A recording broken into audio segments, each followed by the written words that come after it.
Bayangkan kalau kita jadi kurir logistik pengiriman, yang setiap hari pekerjaannya itu adalah mengirimkan paket ke dalam maupun keluar kota. Nah, untuk pengiriman paket ini kita punya dua pilihan. Yang pertama, kita mengikuti rute yang sudah ditulis dalam sebuah lembar kertas. Atau yang kedua, kita menggunakan aplikasi yang sudah tersedia GPS di dalam aplikasinya. Sehingga kita akan bisa mengetahui secara real time di mana titik-titik kemacetan dan rute terbaik mana yang bisa dipilih. Jadi secara teknis, routing itu adalah sebuah proses menentukan jalur terbaik untuk memindahkan data dari satu jaringan ke jaringan yang lain. Tanpa routing, paket data itu hanya berputar-putar di area lokal dan tidak akan bisa terkoneksi ke luar jaringan lokal, atau biasa kita sebut dengan internet. Nah, saat ini kita akan bedah perbedaan dari static routing dan dynamic routing. Kita mulai dengan static routing. Bayangkan Anda sebagai seorang administrator dalam sebuah jaringan di perusahaan besar. Pada kasus pertama, kita diperintahkan untuk mengkonfigurasikan dengan menggunakan static routing. Dengan alasan jaringan yang saat ini ingin dikonfigurasi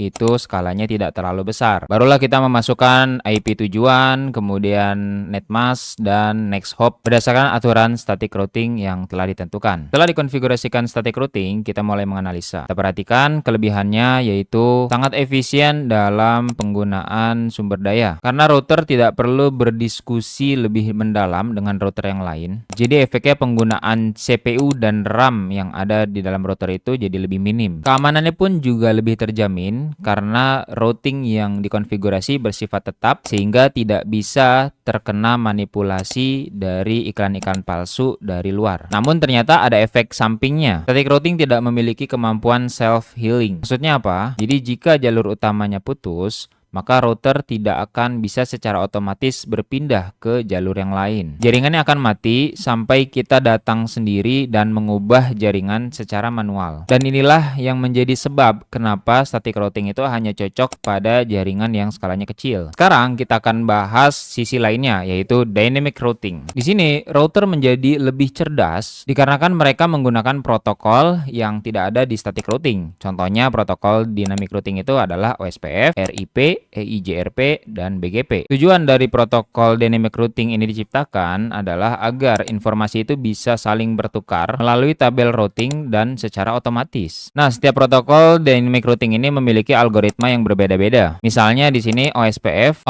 memiliki algoritma Dijkstra untuk menghitung jalur terpendek berdasarkan cost dan bandwidth. Jika jalur utama terputus, maka protokol ini akan secara langsung melakukan proses konvergensi di mana setiap router sepakat untuk mencari jalur terbaik dalam hitungan detik. Kelebihannya, jika kita menggunakan dynamic routing, tentunya scalable. Artinya, kita bisa menambahkan router dengan jumlah yang sangat banyak, bahkan ratusan, tanpa harus mengkonfigurasikan satu persatu dari tiap router.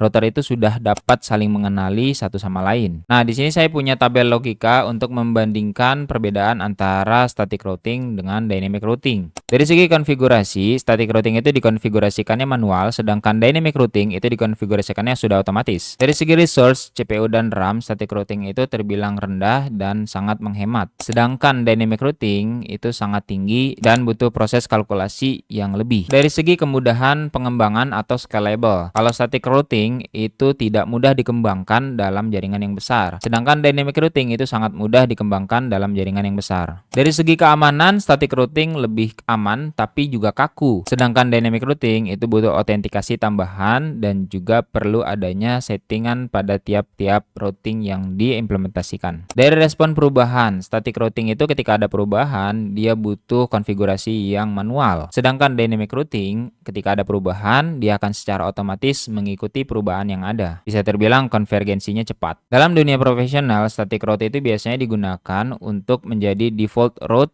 ke ISP. Sedangkan dynamic routing biasanya digunakan untuk mengelola ribuan rute dalam data center atau kantor-kantor cabang yang ada dalam jaringan. Jika kita mengelola sebuah jaringan yang skalanya besar atau mungkin akan bisa menjadi skala besar, sebaiknya kita menggunakan dynamic routing. Sedangkan ketika kita menggunakan jaringan yang tidak mungkin akan menjadi skala yang lebih besar, gunakanlah static routing. Jadi sebagai teknisi, kita perlu mengetahui kapan harus menggunakan static routing, kapan juga harus menggunakan dynamic routing. Karena pada akhirnya tugas utama kita adalah memastikan paket flow yang ada itu berjalan lancar selama 24 jam. Dan disitulah kesuksesan kita sebagai seorang IT atau network engineer. Oke, cukup sekian di video kali ini. Sampai jumpa di pertemuan berikutnya.